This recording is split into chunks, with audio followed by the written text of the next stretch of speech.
Hello बच्चों,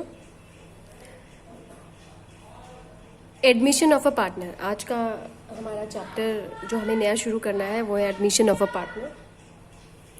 जब भी किसी पार्टनर का एडमिशन फर्म में होता है, जैसा कि हमने change in profit sharing ratio में देखा था कि change in profit sharing ratio change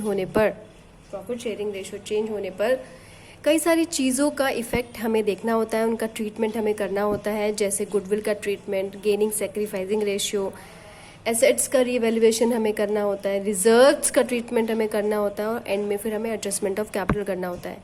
same तरीके से ही एडमिशन ऑफ अ पार्टनर में भी हमें ये सारी चीज़ें डिस्कस करनी होती हैं। Gaining ratio, sacrificing ratio, new profit sharing ratio, ये हमें पता होनी चाहिए। ट्रीटमेंट ऑफ गुडविल हमें करना होगा, ट्रीटमेंट ऑफ रिजर्व्स हमें करना होगा, ये जो भी एक्यूमुलेटेड प्रॉफिट्स और लॉसेस हैं, रिजर्व्स, एक्यूमुलेटेड प्रॉफिट्स जो भी हैं, लॉसेस जो भी हैं,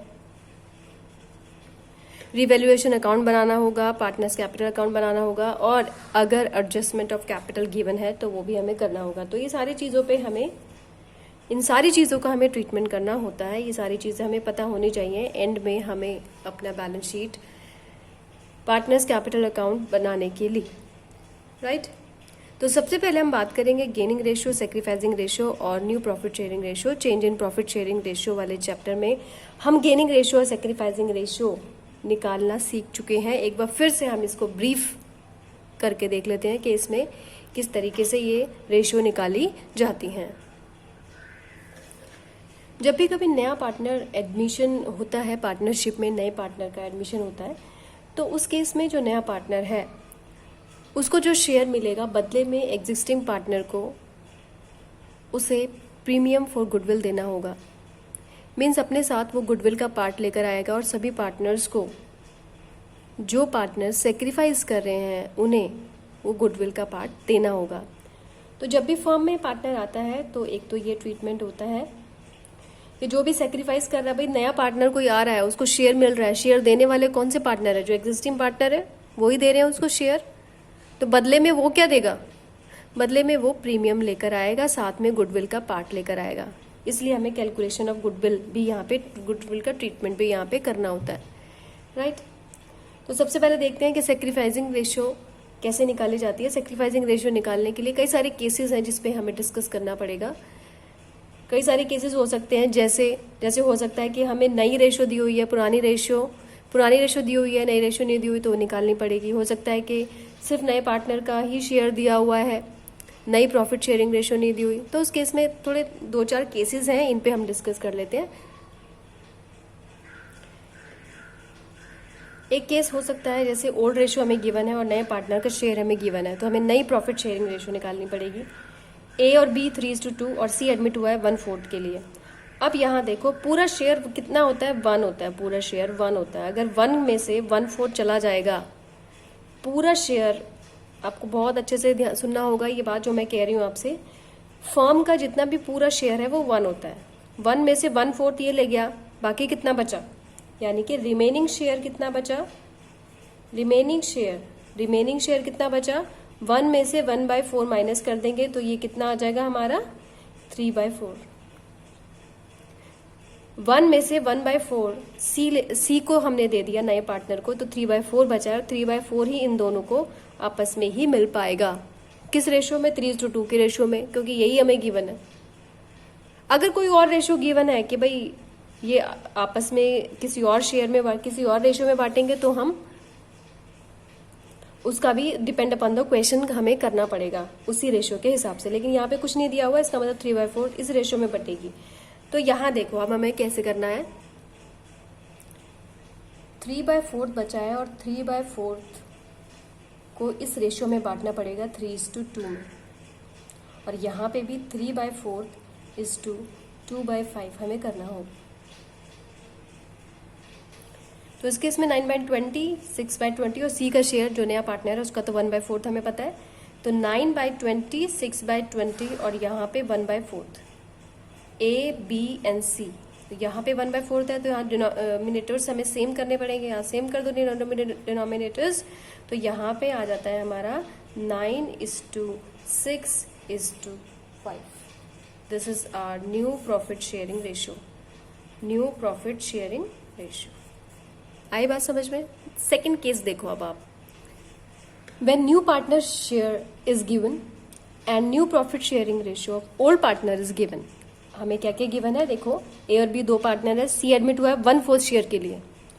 इन future new profit sharing ratio between A and B.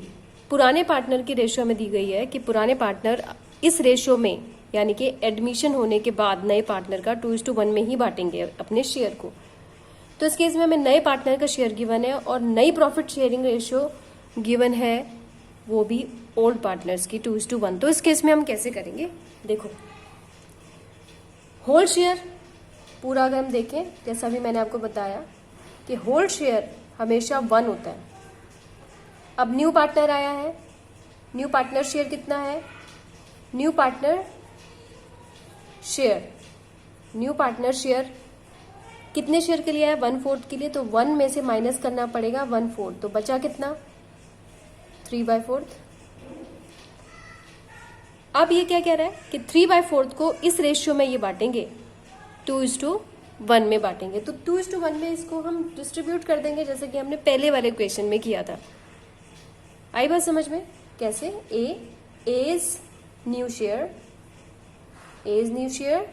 3/4 का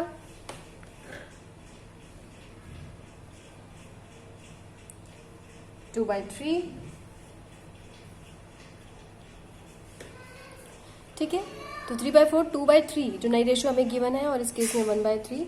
और सीज शेयर हमें पता ही है. सीज शेयर कितना है? 1/4. लेकिन हमें डिनोमिनेटर सेम करने पड़ेंगे. जैसे इसका 12 है तो यहाँ पे हमें डिनोमिनेटर सेम करने पड़ेंगे. उसके लिए हमें 3 से इसको मल्टीप्लाई करना पड़ेगा.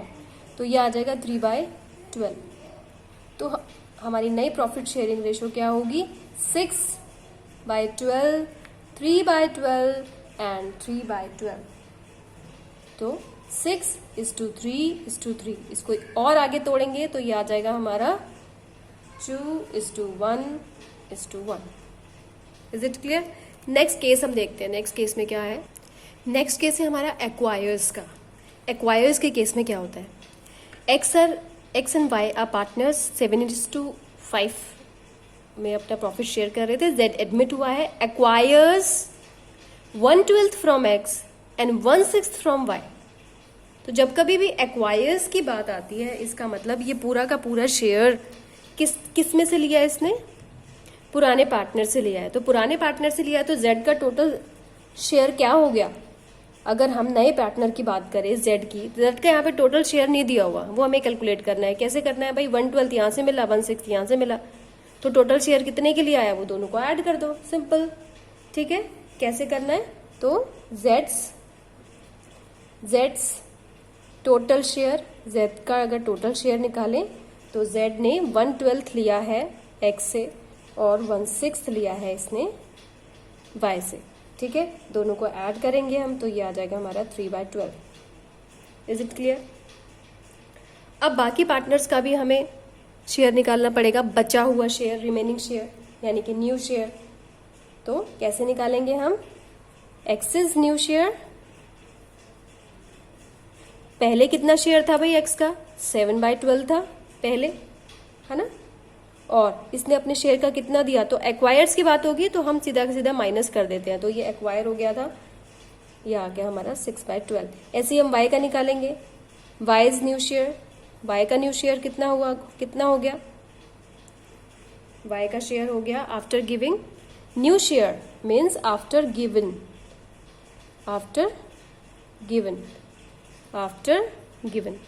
New share. इसका था 5/12. ठीक है. इसने कितना दिया? 1/6. 1/6 इसने दे दिया. यहाँ क्या आएगा हमारा?